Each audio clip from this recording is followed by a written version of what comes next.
हम अपने कंसेप्ट को आगे की ओर बढ़ाते हैं। आपके स्क्रीन पे जो 3 कंसेप्ट लिखा हुआ है, money measurement principle, second going concern assumptions and third है अकाउंटिंग पीरियड प्रिंसिपल, यह आपके सब्जेक्ट का मोस्ट इंपॉर्टेंट कंसेप्ट है। इसको अगर आप समझते हैं तो आपकी अकाउंटिंग की समझ और बेहतर होगी, आपको आगे दिक्कत नहीं होगा। तो आइए देखते हैं कि फर्स्ट मनी मेजरमेंट प्रिंसिपल कहता क्या है। यह कहता है कि only those transaction and events that can be measured in money terms are recorded in the books of accounts.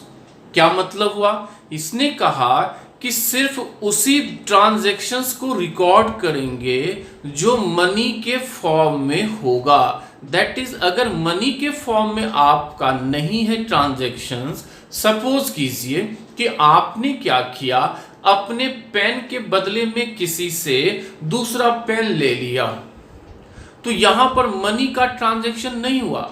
दो यह एक्टिविटीज क्या है, लेन देन की है, बट यहां पे मनी इन्वॉल्व नहीं है, तो इसकी रिकॉर्डिंग नहीं होगी।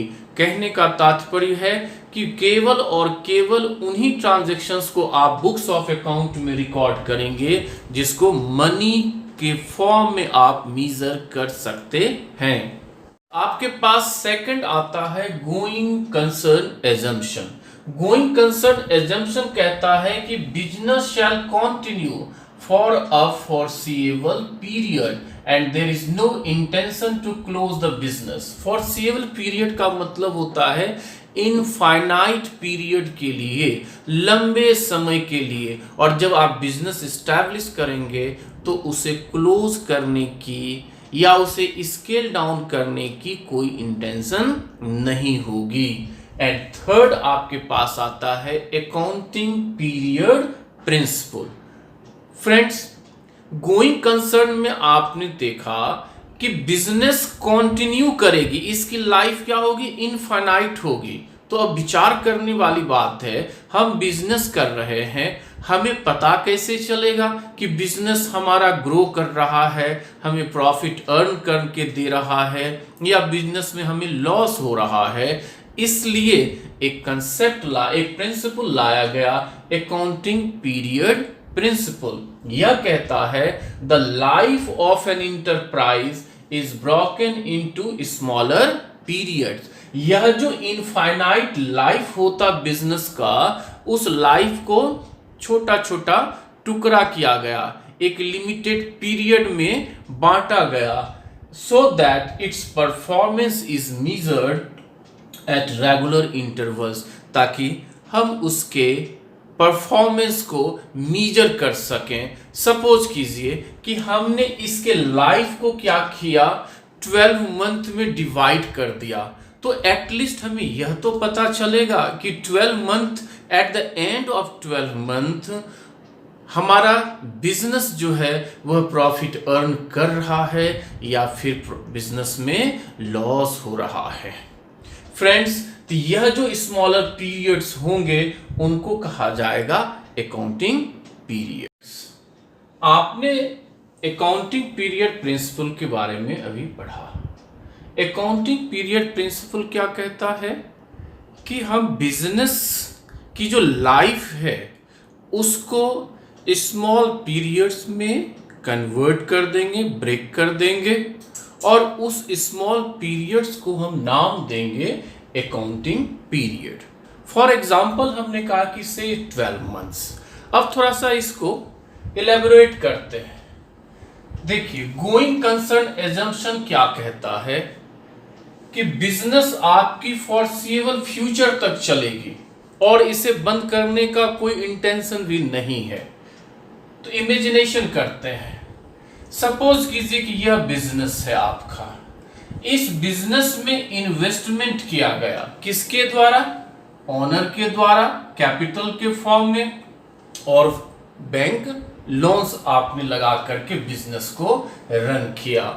अब बिजनेस आपकी चलनी शुरू हो गई, बट उसके परफॉर्मेंस को कैसे मेजर किया जाए, परफॉर्मेंस को मेजर करने के लिए अगर हमें लंबे समय तक इंतजार करना पड़े या इनफाइनाइट टाइम तक हमें वेट करना पड़े, तब तो बिजनेस करने का कोई मतलब ही नहीं है।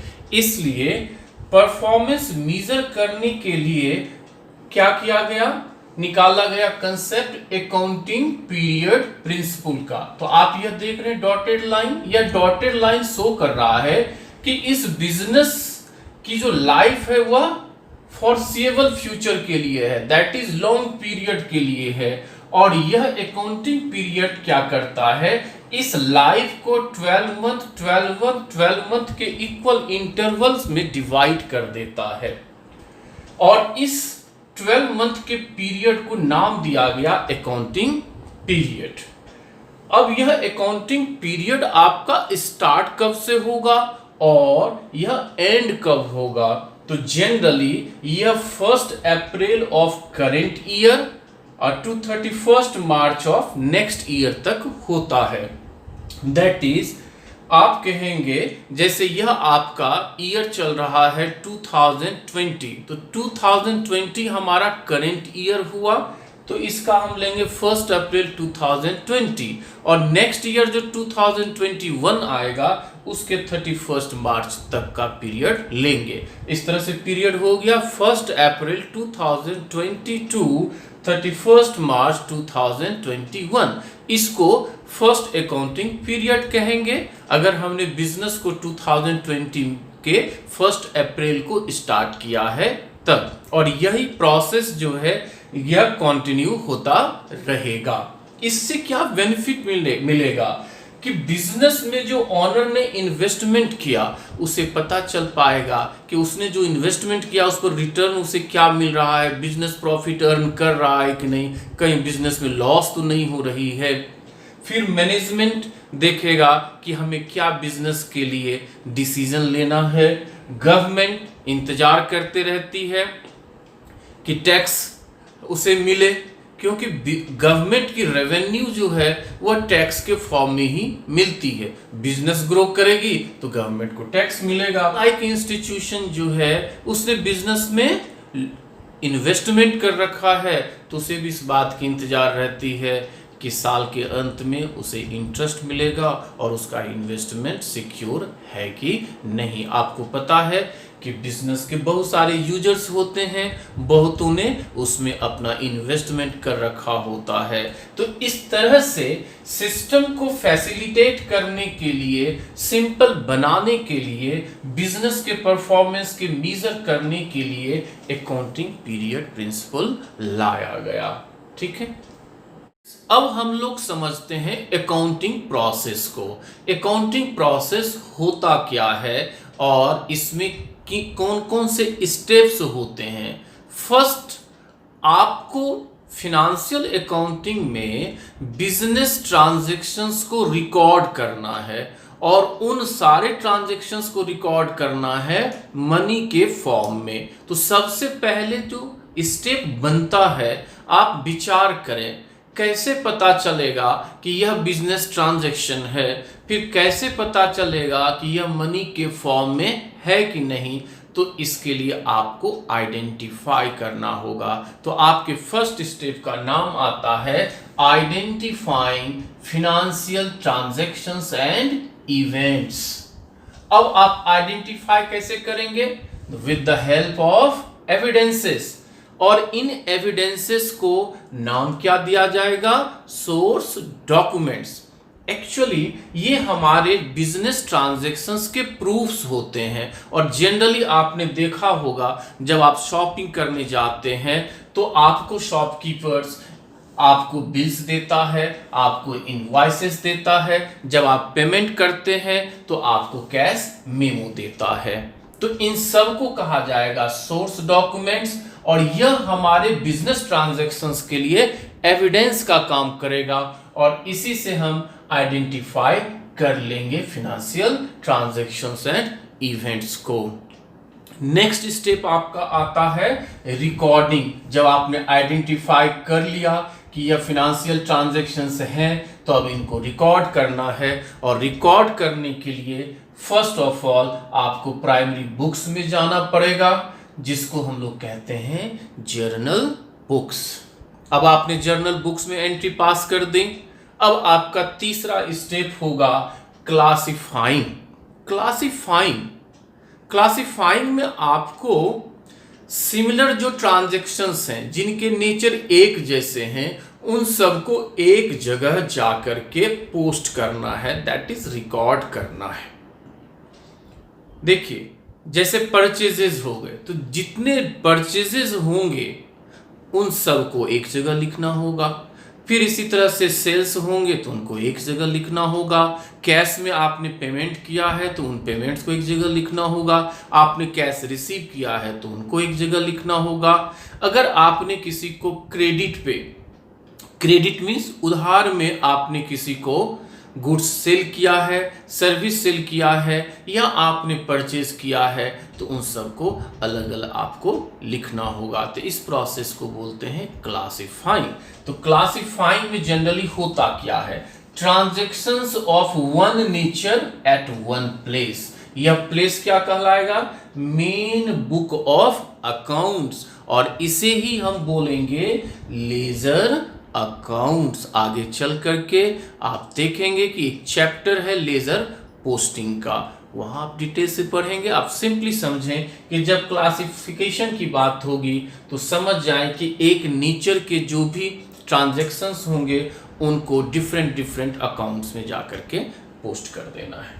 अब इसके बाद आता है समराइजिंग। जब आपने अलग अलग रिकॉर्ड्स में ट्रांजैक्शंस को रिकॉर्ड कर दिया, सिमिलर ट्रांजैक्शंस को, तो अब वहां से आपका काम है रिजल्ट निकालना, कंक्लूजन निकालना। इसके लिए आपको करना होगा समराइजिंग। समराइजिंग में क्या होता है, presenting in understandable and useful form.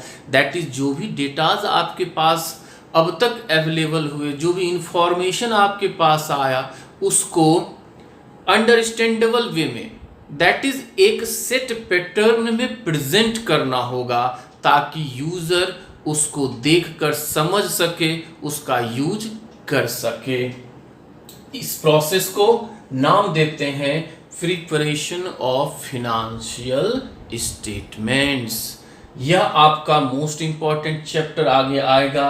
अब फिनेंशियल स्टेटमेंट्स होता क्या है, फिनेंशियल स्टेटमेंट्स होता है trading and profit and loss account और दूसरा बैलेंस शीट। यह जो trading and profit and loss account है यह आपको बताएगा कि आपके बिजनेस में प्रॉफिट हो रहा है या फिर लॉस हो रहा है, और बैलेंस शीट बताएगा कि बिजनेस के पास कितनी असेट्स हैं, दैट इज कितनी वेल्थ है, और उसके ऊपर कितने सारे लोन्स हैं, दैट इज लायबिलिटीज क्या है। अब इसके बाद जब आप फिनेंशियल स्टेटमेंट बना देते हैं तो फिर उसको एनालाइज किया जाता है, और फिर उस एनालिसिस से जो आप कंक्लूजन निकालते हैं उसको इंटरप्रिटेशन कहते हैं। तो एनालिसिस एंड इंटरप्रिटेशन आपका नेक्स्ट स्टेप आता है। इसमें हम करते हैं meaningful judgement and planning in better way. That is जब आपके सामने फिनेंशियल स्टेटमेंट बिजनेस का आ जाएगा तो आप उसको स्टडी करेंगे, और उस स्टडी से जो कंक्लूजन आप निकालेंगे उस कंक्लूजन पर आपका फ्यूचर कोर्स ऑफ एक्शन होगा। एंड लास्ट आपको इसे कम्युनिकेट करना है। हमने स्टार्टिंग में ही पढ़ा कि फिनेंशियल इंफॉर्मेशन या अकाउंटिंग इंफॉर्मेशन जो है इसके वेरियस यूजर्स होते हैं, तो आपको उन यूजर्स के साथ इस रिजल्ट को कम्युनिकेट करना पड़ेगा। दैट इज फाइनल स्टेप होगा आपका communicating to users for decisions making. इस तरह से फ्रेंड्स आपके पास ये स्टेप्स आए। फर्स्ट स्टेप्स क्या हुआ, आइडेंटिफाई करने का, दूसरा हुआ रिकॉर्ड करने का, तीसरा हुआ क्लासिफाई करने का, चौथा हुआ समराइज करने का, पांचवा हो गया आपका analysis and interpretation, and last sixth हो गया कम्युनिकेशन टू यूजर्स। होप समझ में आया होगा आपको। नेक्स्ट देखते हैं।